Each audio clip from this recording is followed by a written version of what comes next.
Encore une fois, la femme est en pleine célébration de diverses manières dans le monde entier, conformément à la tradition qui consacre la date du 8 mars de chaque année aux droits des femmes.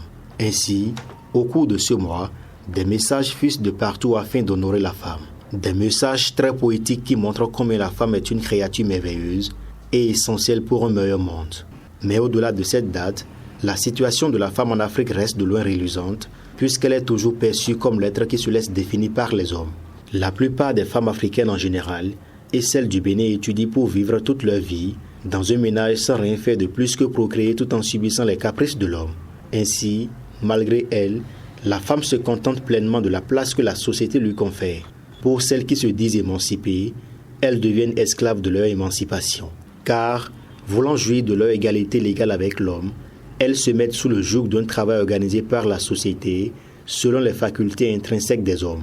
Par conséquent, elles sacrifient la plus noble de leur mission sur terre, qui est l'éducation de leur progéniture, afin d'être à la hauteur du travail.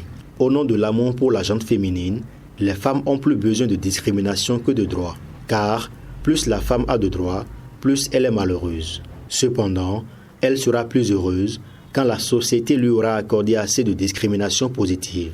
Le pouvoir de Patrice Talon fait d'ailleurs assez d'efforts dans ce sens, en inscrivant dans la loi fondamentale du Bénin des conditions favorables pour plus de représentativité des femmes à l'Assemblée nationale.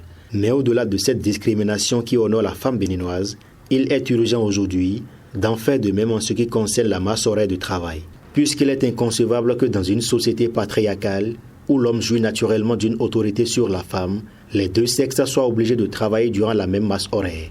Ainsi donc, la femme travailleuse se sentirait plus épanouie seulement si cette dernière est soulagée en ce qui concerne son travail.